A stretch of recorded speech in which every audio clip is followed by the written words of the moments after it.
Hello ಡಾಕ್ಟ್ರೇ, ನೀವು ನನಗೆ ಮಿನಾಕ್ಸಿಡಿಲ್ ಬರ್ಕೊಟ್ರಿ. ನಾನು ಯೂಟ್ಯೂಬಲ್ಲಿ ನೋಡಿದೆ, ಅಲ್ಲಿ ಹೇಳ್ತಾರೆ ಮಿನಾಕ್ಸಿಡಿಲ್ ಹಚ್ಕೋಬೇಡಿ ಅಂತ. ಡಾಕ್ಟ್ರೇ, ನೀವು PRP ಈಗ ಬೇಡ, ಇನ್ನು ಸ್ವಲ್ಪ ದಿವಸ ಆದಮೇಲೆ ಮಾಡಿಸ್ಕೊಳ್ಳಿದ್ರಿ. ಅಲ್ಲಿ ನೋಡಿದ್ರೆ PRP ತುಂಬ ಒಳ್ಳೆ ಟ್ರೀಟ್ಮೆಂಟು ಹಾಗೆ ಹೇಳ್ತಾರೆ ಯೂಟ್ಯೂಬಲ್ಲಿ. ಡಾಕ್ಟ್ರೇ, ನೀವು ನನಗೆ 2500 ಗ್ರಾಫ್ಟ್ ಸಾಕು ಹೇರ್ ಟ್ರಾನ್ಸ್ಪ್ಲಾಂಟೇಷನ್ಗೆ, ನನಗೆ ಬಾಲ್ನೆಸ್ ಏರಿಯಾಗಿ ಅಂತ ಹೇಳಿದ್ರಿ. ಅಲ್ಲಿ ನಾನೊಂದು ಕಂಪ್ಯಾರಿಸನ್ ನೋಡಿದೆ ಯೂಟ್ಯೂಬಲ್ಲಿ, 5000 ಹಾಕಿದ್ರಲ್ಲಿ. ನನಗೆ ತುಂಬ ಕನ್ಫ್ಯೂಸ್ ಆಗ್ತಾ ಇದೆ. ಈ ಥರ ಕ್ವಶನ್ಸ್ ನಮಗೆ ಪದೇ ಪದೇ ಬರ್ತಾ ಇದೆ. ಯೂಟ್ಯೂಬು, ಸೋಷಿಯಲ್ ಮೀಡಿಯಾ ಇನ್ಫ್ಲೂಯೆನ್ಸ್ ಮಾಡೋದಷ್ಟೇ ಅಲ್ಲ, ಡಿ-ಇನ್ಫ್ಲೂಯೆನ್ಸ್ ಕೂಡ ಮಾಡುತ್ತೆ. ಈ ವಿಷಯಗಳ ಬಗ್ಗೆ ಕ್ಲಾರಿಟಿ ಕೊಡೋಕ್ಕೆ, ಸಮಾಧಾನವಾದ ಇನ್ಫಾರ್ಮೇಷನ್ ಕೊಡೋಕ್ಕೆ ನಾನು ಡಾಕ್ಟರ್ ವೆಂಕಟರಾಮ್ ಮೈಸೂರು, ಚರ್ಮ ಕೂದಲು ತಜ್ಞ, ENT plastic surgery, Vijayanagar, Banashankari, Cunningham road, Bangalore. Social ಮೀಡಿಯಾದ್ದು ನಮ್ಮ ಜೀವನದ ಮೇಲೆ ಗಾಢವಾದ ಪರಿಣಾಮ ಬೀರೋ ಪರಿಸ್ಥಿತಿಯಲ್ಲಿದೆ. ಸೋಷಿಯಲ್ ಮೀಡಿಯಾ ಇಲ್ಲದೆ ನಡೆಯೋದೇ ಇಲ್ಲ. ಪ್ರತಿಯೊಂದಕ್ಕೂ ನಾವು ಸೋಷಿಯಲ್ ಮೀಡಿಯಾನ ಚೆಕ್ ಮಾಡಬೇಕು. ಅಲ್ಲಿ ಬಂದಿರೋದು ಸತ್ಯ ಅಂತಲೂ ನಾವು ಅನ್ಕೋತೀವಿ. WhatsApp university, YouTube university, mister Google, doctor Google, ಈ ಥರ ಎಲ್ಲ ಶಬ್ದಗಳು ನೀವು ಕೇಳಿರ್ಬೋದು. ಹಾಗಾಗಿ ಯಾವುದು ಸತ್ಯ ಯಾವುದು ಮಿಥ್ಯ ಅಂತ ತಿಳ್ಕೊಳ್ಳೋದೇ ಕಷ್ಟ, ಅಸಾಧ್ಯವಾದ ಕನ್ಫ್ಯೂಷನ್. ಒಬ್ಬೊಬ್ಬರು ಒಂಥರ ಹೇಳ್ತಾರೆ. ಇದು ಬರೀ ಕೂದಲು ವಿಷಯದಲ್ಲಿ ಅಂತಲ್ಲ, ಡಯಾಬಿಟಿಸೇ ಆಗಲಿ, ಕ್ಯಾನ್ಸರೇ ಆಗಲಿ, ಈ ತರಹ ಇನ್ಫಾರ್ಮೇಷನ್ ಕೊಡೋದು ಯೂಟ್ಯೂಬಲ್ಲಿ ಅದರ ಇನ್ಫ್ಲೂಯೆನ್ಸ್ ಬರೋದು ಜಾಸ್ತಿ ಆಗಿರೋದ್ರಿಂದ ಯಾವುದು ನಿಜ ಯಾವುದು ಸುಳ್ಳು ಅನ್ನೋದು ತಿಳ್ಕೊಳ್ಳೋದು ಬಹಳ ಮುಖ್ಯ.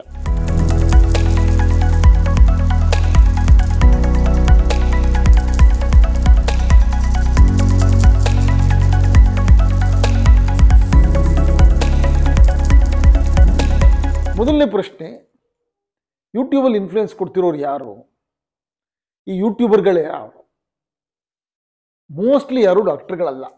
ಡಾಕ್ಟರ್ಗಳು ಯಾರು ಯೂಟ್ಯೂಬರ್ಸ್ ಅಲ್ವೇ ಅಲ್ಲ. ಅವ್ರಿಗದು ಮಾಡೋಷ್ಟು ಟೈಮೂ ಇಲ್ಲ. ಅಪರೂಪವಾಗಿ ಒಬ್ಬರೊಬ್ಬರು ಇರ್ತಾರೆ. ಅವ್ರ ಕ್ವಾಲಿಫಿಕೇಷನ್ ಏನು? ಈ ವಿಷಯದಲ್ಲಿ ಕ್ವಾಲಿಫಿಕೇಷನ್ ಇದೆಯಾ? ಇಲ್ಲ. ಸೊ ಅವರು ಫೇರ್ನೆಸ್ ಟ್ರೀಟ್ಮೆಂಟಿಂದ ಹಿಡಿದು, ಅದಕ್ಕೆ ಸ್ಟೀರಾಯ್ಡ್ ಹಚ್ಕೊಳ್ಳಿ ಅಂತ ಹೇಳೋದ್ರಿಂದ ಹಿಡಿದು, ಫಿನಾಸ್ಟರೈಡ್ ತೊಗೊಬೇಡಿ, ಮಿನಾಕ್ಸಿಡಿಲ್ ತೊಗೋಬೇಡಿ ಅಂತ ಹೇಳೋ ತನಕ, ಅಥವಾ ಈ ತರಕಾರಿ ತಿನ್ನಿ, ಆ ಹಣ್ಣು ತಿನ್ನಿ ಅಂತ ಹೇಳೋ ತನಕ ಇನ್ಫ್ಲುಯೆನ್ಸ್ ಮಾಡ್ತಾರೆ. ಇದರಲ್ಲಿ ಒಂದು ಇಂಟ್ರೆಸ್ಟಿಂಗ್ ಇನ್ಫಾರ್ಮೇಷನ್ ಏನು ಅಂದರೆ, ಕರ್ದಾಶಿಯನ್ ಇಂಡೆಕ್ಸ್ ಅಂತ ಒಂದಿದೆ. ಅಂದರೆ ಅವರಿಗೆ ಜಾಸ್ತಿ ಅಕಾಡೆಮಿಕ್ ನಾಲೆಡ್ಜ್ ಇಲ್ಲದೆ ಇದ್ರು, ಗೊತ್ತಿಲ್ಲದೆ ಇದ್ರು, ಇನ್ಫ್ಲುಯೆನ್ಸ್ ಮಾಡೋಕ್ಕೆ ಎಬಿಲಿಟಿ ಇರೋರು. ಅವ್ರು ಫೇಮಸ್ಸು. ಏನಕ್ಕೆ ಫೇಮಸ್ಸು? ಫೇಮಸ್ ಆಗಿರೋದೇ ಅವ್ರ ಹೆಚ್ಚುಗಾರಿಕೆ. ಇಂಥ ಕಾರಣಕ್ಕೆ ಫೇಮಸ್ ಅಂತಿಲ್ಲ. ಅದಕ್ಕೆ ಕರ್ದಾಶಿಯನ್ ಇಂಡೆಕ್ಸ್ ಅಂತ ಹೆಸರು. ಈ ಯೂಟ್ಯೂಬರ್ಗಳ ಕರ್ದಾಶಿಯನ್ ಇಂಡೆಕ್ಸ್ ಜಾಸ್ತಿ.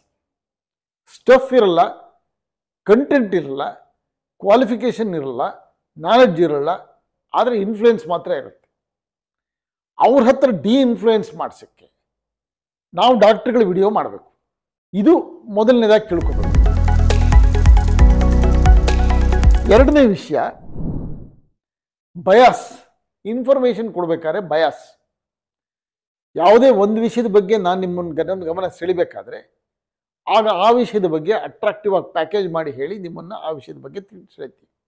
ಈಗ ಫಾರ್ ಎಕ್ಸಾಂಪಲ್ ಫೋಟೋ ಹಾಕಬೇಕಾದ್ರೆ 2500 ಗ್ರಾಫ್ಟ್ ಸಾಕು, ಆದರೆ ನೀವು 5000 ಗ್ರಾಫ್ಟ್ ಮಾಡಿದ್ರೆ ಕ್ಲಿನಿಕ್ಗೆ ದುಡ್ಡು ಜಾಸ್ತಿ ಬರುತ್ತೆ. ಸೊ ನಾವು 5000 ಗ್ರಾಫ್ಟ್ ಅಂತ ಹೇಳಬೇಕು. ಬಯಾಸ್ ಅದು.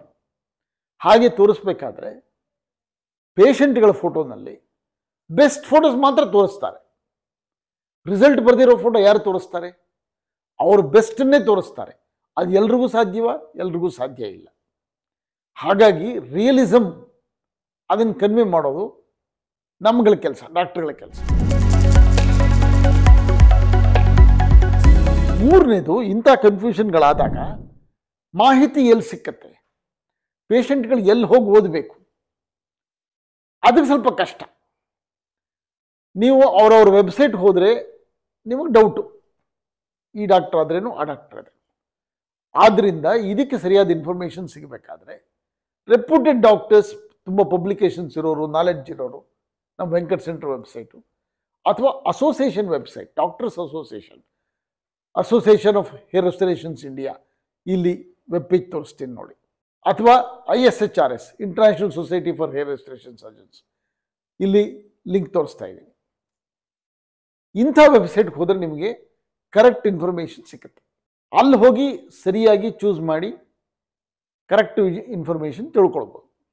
ಒರಿಜಿನಲ್ ಪಬ್ಲಿಕೇಶನ್ಸ್ ಡಾಕ್ಟರ್ಸ್ದು ಅದು ಸ್ವಲ್ಪ ಟೆಕ್ನಿಕಲ್ಲು, ಪೇಷಂಟ್ಗಳಿಗೆ ಅರ್ಥ ಆಗಲ್ಲ. ಫಾರ್ ಎಕ್ಸಾಂಪಲ್ ನಮ್ಮ ವೆಬ್ಸೈಟ್ಗೆ ಹೋದರೆ ಇಲ್ಲಿ ನೋಡ್ಬೋದು ನೀವು, ನನ್ನ ಪಬ್ಲಿಕೇಶನ್ಸ್ ಎಲ್ಲ ಜರ್ನಲ್ಸಲ್ಲಿರೋ ಪಬ್ಲಿಕೇಶನ್ಸ್ ಎಲ್ಲ ಲಿಂಕ್ ಇದೆ ಅಲ್ಲಿ. ಆದರೆ ಅದು ಬರೆದಿರೋದು ಡಾಕ್ಟರ್ಗಳಿಗೆ, ನಿಮಗೆ ಅರ್ಥವಾಗೋದು ಕಷ್ಟ. ಆದ್ದರಿಂದ ಆ ಇನ್ಫಾರ್ಮೇಷನ್ ಬಗ್ಗೆ ತಿಳ್ಕೊಬೇಕಾದ್ರೆ ನೀವು ಆ ಡಾಕ್ಟರ್ಗಳನ್ನೇ ಕೇಳಬೇಕು.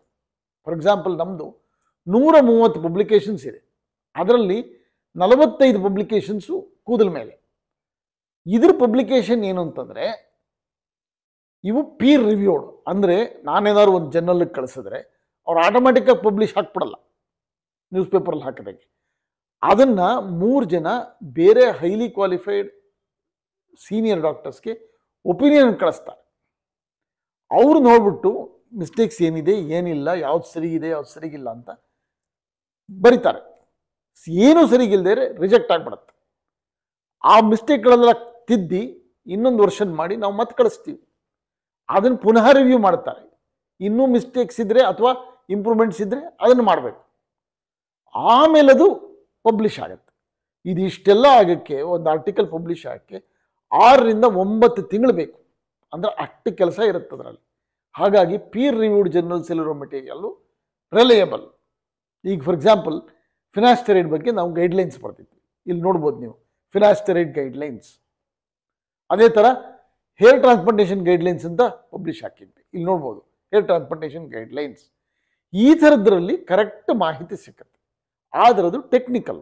ಹಾಗಾಗಿ ನೀವು ಅಂಥ ಟೆಕ್ನಿಕಲ್ ಮ್ಯಾಟರ್ಸ್ ಡಿಸ್ಕಸ್ ಮಾಡಬೇಕಾದ್ರೆ ಡಾಕ್ಟ್ರುಗಳ ಹತ್ತಿರಲೇ ಹೋಗಬೇಕು. ಈಗ ಫಾರ್ ಎಕ್ಸಾಂಪಲ್ PRP, ಜನ ಅಂದ್ಕೊಂಡಿರೋದು PRP ಎಲ್ರಿಗೂ ಮಾಡ್ಬೋದು, ಫಸ್ಟ್ ಕ್ಲಾಸ್ ರಿಸಲ್ಟ್ ಬಂದ್ಬಿಡುತ್ತೆ ಹೇಗೆ. ಆದರೆ PRPಗೆ ಎಷ್ಟು ಎವಿಡೆನ್ಸ್ ಇದೆ, ಎಷ್ಟು ಎವಿಡೆನ್ಸ್ ಇಲ್ಲ, ಈ ಥರದ್ದಕ್ಕೆ ಈ ಪಬ್ಲಿಕೇಶನ್ ನೋಡಿ, ರೊಟೇಷನಲ್ ಥೆರಪಿ ಅಂತ ಪಬ್ಲಿಕೇಶನ್ಸ್, ಅದರಲ್ಲಿ ನಾವು ಡಿಸ್ಕಸ್ ಮಾಡಿದ್ವಿ.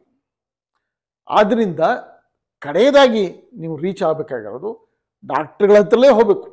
ನೀವೇ ಕಂಪ್ಲೀಟ್ ಡಿಸೈಡ್ ಮಾಡೋಕ್ಕಾಗಲ್ಲ.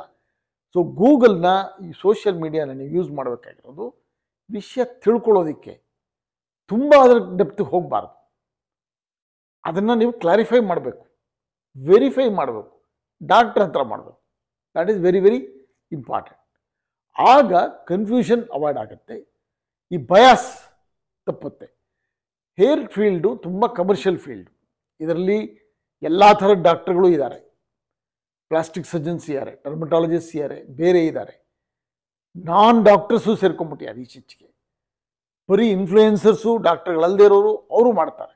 ಹಾಗಾಗಿ ಸರಿಯಾಗಿ ಇನ್ಫಾರ್ಮೇಷನ್ ತೊಗೊಳ್ಬೇಕಾದ್ರೆ ರೆಪ್ಯೂಟೆಡ್ ವೆಬ್ಸೈಟ್ಸ್ಗೆ ಹೋಗಬೇಕು, ಸರಿಯಾದ ಮಾಹಿತಿ ತಿಳ್ಕೊಬೇಕು, ಕನ್ಫ್ಯೂಷನ್ ಅವಾಯ್ಡ್ ಮಾಡಬೇಕು. ಈ ವಿಡಿಯೋ ನಿಮ್ಗೆ ಇಷ್ಟ ಆಯಿತು ಅಂತ ಅಂದ್ಕೊಳ್ತೀನಿ.